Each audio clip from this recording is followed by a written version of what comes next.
Salut et bienvenue dans iGeekNow et aujourd'hui on va faire le compte rendu de la D23 Expo. La D23 Expo, c'est terminé, c'est le rendez-vous incontournable de tous les fans de Disney et aussi de toutes les licences de Disney. Oui, c'est vrai qu'ils ont beaucoup de choses, dont Marvel. Et donc je suis avec Sylvain de la rédaction d'IGN France. Salut Sylvain. Et donc on va faire un petit récapitulatif de toutes les annonces qui ont été faites durant la semaine dernière. Déjà on va commencer côté film avec le panel Star Wars, c'était un peu obligatoire et on a eu une nouvelle vidéo promotionnel, un trailer. C'est un trailer, voilà, c'est monté comme un trailer, mais c'est avec des images, des coulisses. On a pu voir des images nouvelles. Qu'est-ce que tu en as pensé de ce nouvel aperçu ?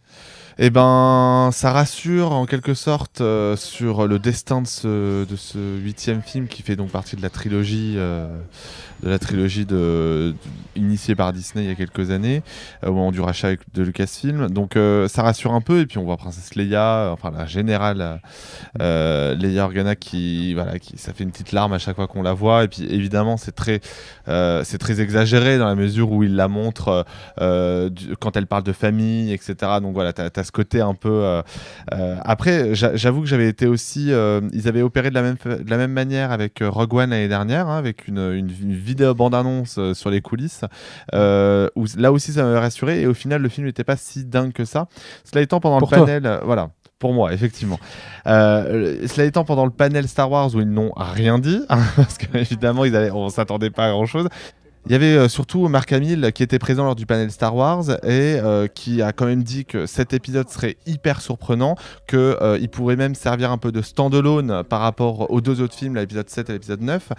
Donc franchement, ça a l'air d'être très sympa, et on le voit aussi dans cette vidéo coulisses, c'est qu'il y a tout un tas de créatures qui sont calibrées pour le marché asiatique, et ça... pour voilà, les goodies en pagaille, que en veux-tu, voilà. Forcément, il y aura le retour de BB-8 hein, qui sera toujours de la partie. Qu'on ne voit pas d'ailleurs dans ces coulisses. Mais à mon avis, il va jouer un rôle du côté de Finn, voilà, quand il va partir. On sait à peu près qu'apparemment Finn va partir dans une mission d'infiltration avec l'aide d'un nouveau personnage. Il y aura apparemment pas mal de nouveaux personnages dans cette suite, c'est plutôt sympathique. Il y aura même Capitaine Phasma qui sera enfin et qui va enlever son, de 2 minutes 30. Son masque aussi. Oui, parce qu'apparemment elle a réussi à sortir des égouts, enfin du système de recyclage. Voilà. Voilà, bon, petite anecdote, forcément référence au premier Star Wars. C'est ça. Mais oui, c'est bon. Une nouvelle bande-annonce qui a mis pas mal l'eau à la bouche. Tout le monde d'accord, voilà. C'est divertissant, mais rien de nouveau en termes de contenu. Il va falloir forcément attendre la sortie du film, donc à la fin de l'année. C'est clair. En décembre, rien aussi du côté de Star Wars, le spin-off sur Han Solo. Ouais, alors qu'il est toujours censé sortir en mai. Ils l'ont encore confirmé d'ailleurs pendant la D23 Expo. C'est la seule fois où ils en ont parlé.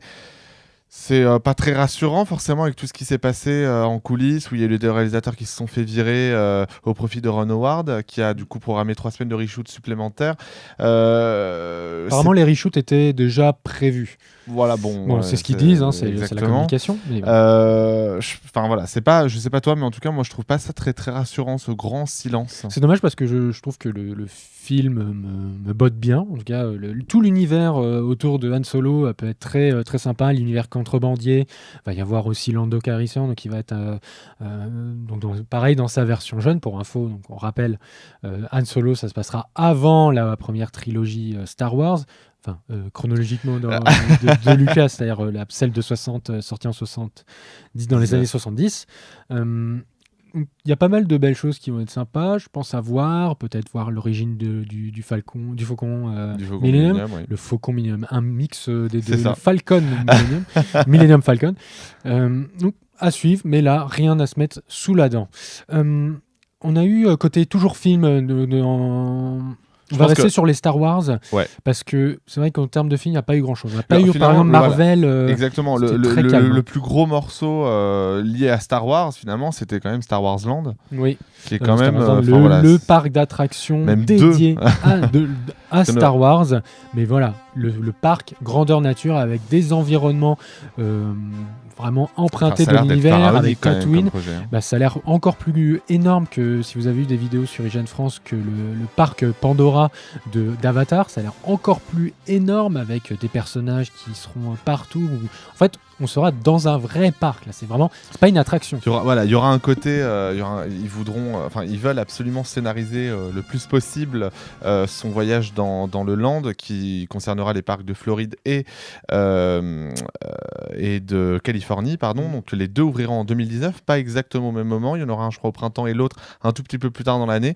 Alors évidemment, ça concerne que les parcs américains. Mais moi je garde espoir, je me dis voilà, si vous lisez IGN France, vous pouvez voir d'ailleurs qu'il y a quelques infos sur un équivalent un peu pauvre du Star Wars Land à Disneyland Paris, mais en tout cas c'est très très prometteur. Il y a l'air d'y avoir ça a l'air de coûter très cher et ça se voit en tout cas sur les différentes représentations 3D du projet, ça donne vraiment envie d'y aller. Une autre annonce qui donne pas mal envie d'y aller, c'est l'annonce d'un complexe hôtelier Star Wars aussi. Donc vous arriverez dans un hôtel qui sera en forme de croiseur interstellaire et il y aura des animations. Vous serez en fait carrément plongé dans l'univers de Star Wars et vous serez vous-même un acteur de tous les événements qui vont se passer. Et justement, quand vous arriverez dans l'hôtel, il y aura un petit formulaire à remplir où vous devrez préciser si vous voulez être très impliqué dans tous les événements qui vont se passer durant votre séjour. Au contraire, si vous voulez plutôt être Si vous voulez spectateur, vraiment si vous voulez pas vous reposer. participer par exemple à un combat de sabre laser, parce qu'il y aura par exemple des entraînements au sabre laser, il y aura forcément des restaurants adaptés dans l'univers de Star Wars, mais ça aussi c'est un projet qui avait été à la base annoncé qui avait fuité via un sondage et là qui a été confirmé et ça s'annonce aussi énorme et surtout très immersif. On va rester dans l'univers des parcs d'attractions, dans les hôtels quand même un petit peu parce que à Disneyland Paris, Disney il y a eu une seule chose et encore c'est une réhabilitation donc de l'hôtel New York de Disneyland Paris qui va maintenant devenir New York The Art of Marvel. J'ai pas le nom complet en anglais. C'est à peu près ça. Mais en gros, ce qu'il faut savoir c'est que ça va se transformer en un hôtel Marvel avec des armures d'Iron Man, des personnages. Des films Marvel avec aussi des petits croquis de comics. Tout l'univers Marvel sera donc réuni comme un hôtel expo, on va dire. Ça va être quelque chose comme ça avec des thèmes, des chambres thématiques, mais pas de gros changements à Paris. Voilà, après on peut se dire que c'est que provisoire parce que c'est vrai que beaucoup de gens attendaient des annonces à la D23 Expo concernant Disneyland Paris parce qu'effectivement Walt Disney Company a racheté Euro Disney et l'a viré d'ailleurs de la cotation boursière seulement au mois de juin. Donc finalement ça laisse peu de temps pour véritablement confirmer les projets qu'a Walt Disney Company envers Disneyland Paris. Je pense que qui plus est, il faut aussi se dire que généralement les annonces de Disneyland Paris se font via des conférences dédiées en France. Donc ce sera probablement le cas dans les prochains mois. Il y aura des annonces, que ce soit d'attractions ou même de modifications de réhabilitation, tu parlais effectivement. Là voilà, c'était histoire de marquer le coup pour pas oublier qu'il y a quand même un parc à Paris. Ils ont un peu parlé du 25e anniversaire, mais c'est vrai que ça reste assez faible.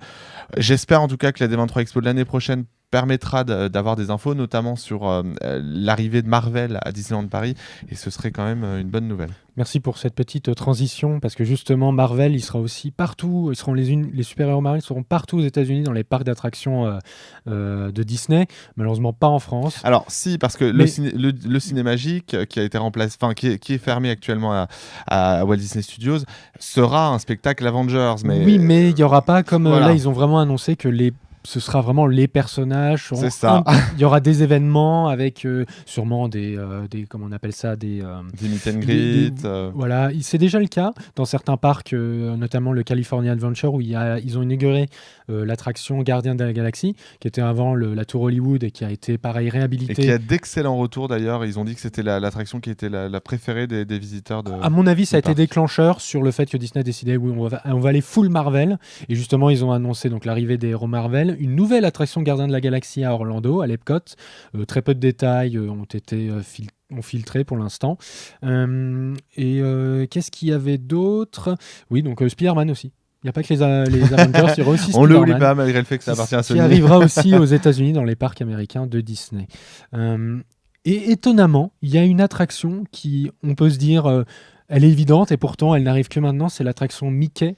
C'est ça. C'est un peu l'annonce surprenante du panel attraction de cette D23. C'est quand même le fait qu'on va enfin avoir une attraction Disney.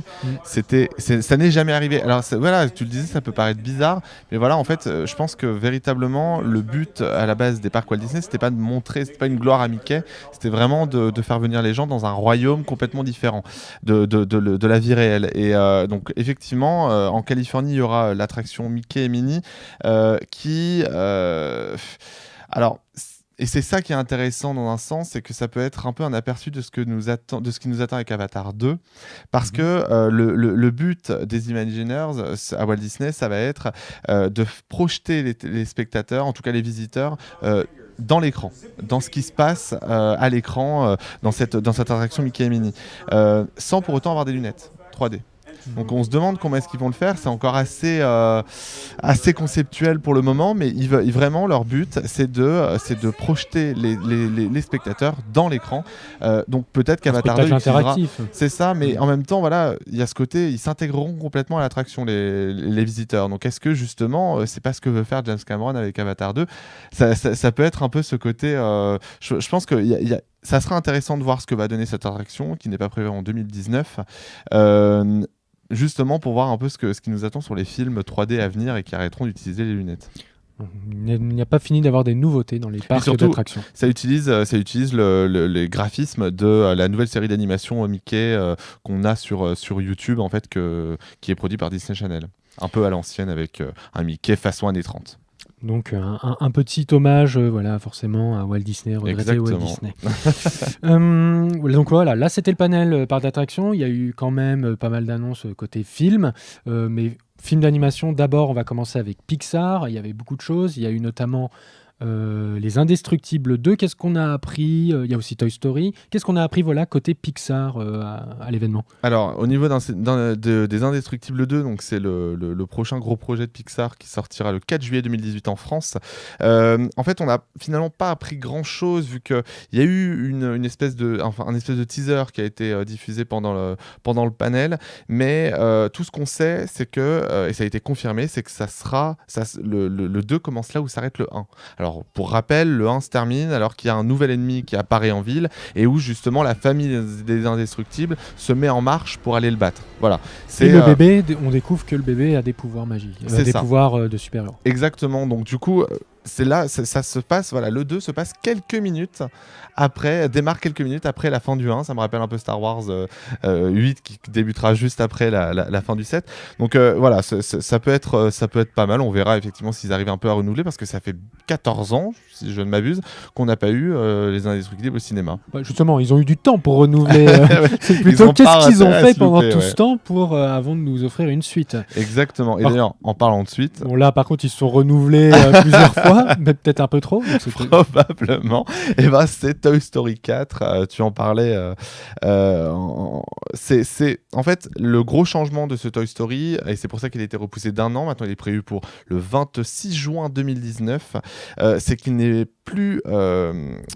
est maintenant réalisé par Georges Coulet. Alors, Georges Coulet, c'est un habitué de Pixar. Il a notamment travaillé sur le scénario de Vice Versa, qui est quand même vraiment un très très bon Pixar. Donc franchement, ça devrait pas être trop problématique. On n'en sait pas plus, si ce n'est qu'effectivement, ça reprendra là où on s'était arrêté avec le 3, avec une nouvelle famille, une nouvelle aventure. Voilà. Donc, qui dit nouvelle famille, dit nouvelles aventures. On va retrouver évidemment les héros de Toy Story 4. D'ailleurs, on reparlera de Toy Story un tout petit peu plus tard dans l'émission, mais effectivement, avec de nouveaux jouets au programme. Il y a aussi des annonces de spin-off. D'originalité on n'est pas vraiment chez Pixar, on est du côté de Disney Toons Animations, mais voilà, bon, c'est peut-être un petit peu plus ambitieux que Cars et Planes. C'est un spin-off, mais dans l'espace. Moi, j'attends de voir. C'est encore, il n'y a pas encore de titre officiel. C'est prévu pour 2019. Ça a l'air d'être quand même un petit peu plus ambitieux que ce qu'ils ont fait avec Plane. À voir, effectivement. Voilà, Cars 3, on reviendra. Vous pourrez peut-être retrouver une émission bientôt qui parlera de Cars 3 qui sort bientôt au cinéma.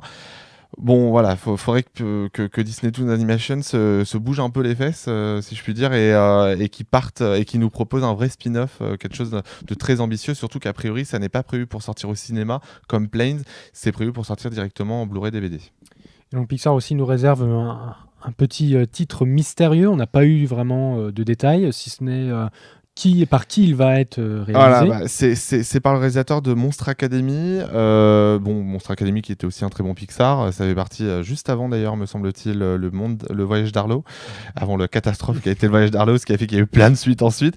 Là, en fait, finalement, on connaît pas le titre. La date de sortie est prévue pour 2019 ou 2020. On n'est pas trop sûr. Mais on sait quand même déjà pas mal de choses sur le pitch. C'est décrit comme une histoire très personnelle de la part du réalisateur, où en gros, c'est deux personnages qui ont comme point commun d'avoir perdu leur père en étant très jeunes.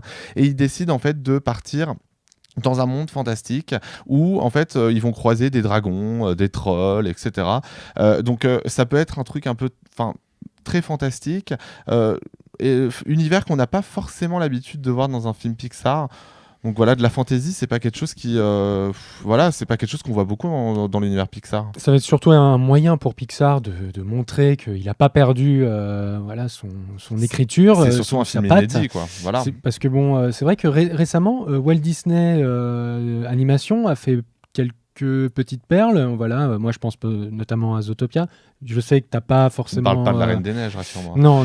Mais voilà, il y a Zootopia qui, moi, j'ai trouvé était très bon, et que c'est vrai qu'ils se disent que peut-être il faut qu'on revienne à ce qu'on sait faire, à vraiment raconter des belles histoires.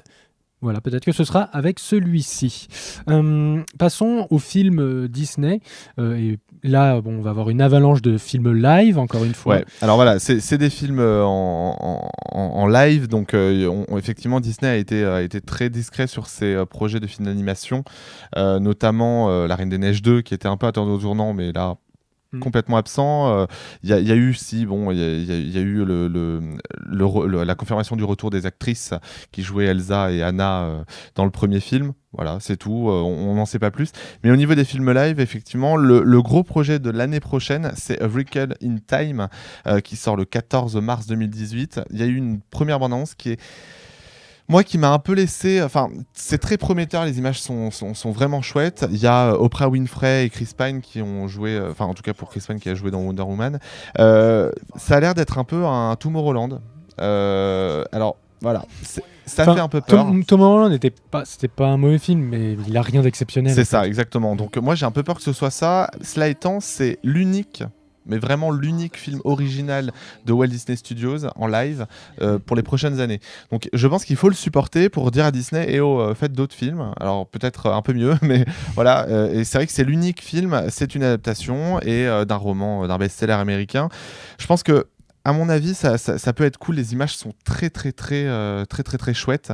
Donc à voir, voilà. Et puis je suis très curieux de voir Oprah Winfrey dans un rôle comme ça. Je vois Oprah Winfrey en belle-mère dans Cendrillon. En fée, tu sais, la fée qui a. Là, c'est à peu près ça. Voilà, c'est très bien la fée. C'est un peu une espèce d'hommage.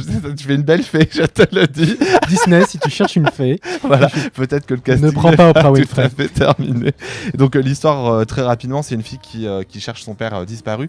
Son père travaillait en fait sur un objet qui s'appelait le Tesseract, le Tesseract qui permettait... Comme dans Marvel, quoi. Oui, exactement. Donc ce Tesseract permet en fait de voyager dans d'autres mondes inconnus, sur d'autres planètes inconnues. Comme dans Marvel. Exactement.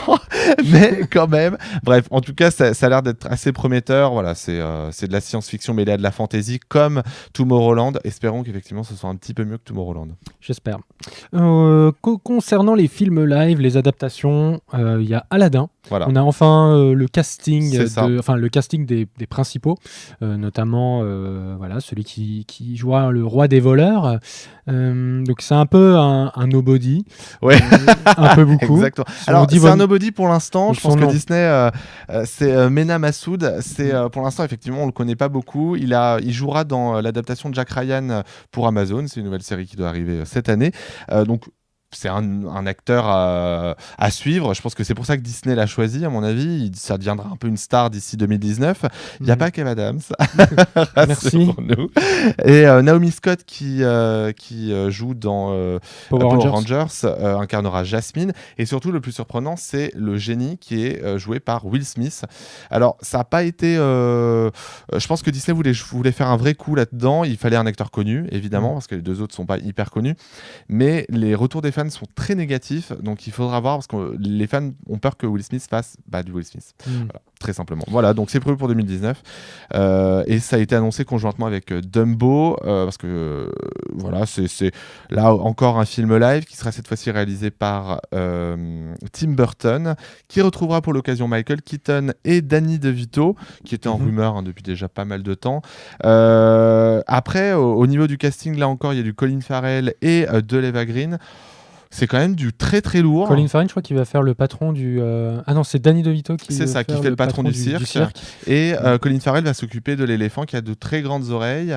Tandis que Michael Keaton, si je me souviens bien, va jouer l'entrepreneur qui va faire en sorte que Dumbo devienne une star. Et Eva Green va jouer, je crois que c'est une journaliste, si je me souviens bien.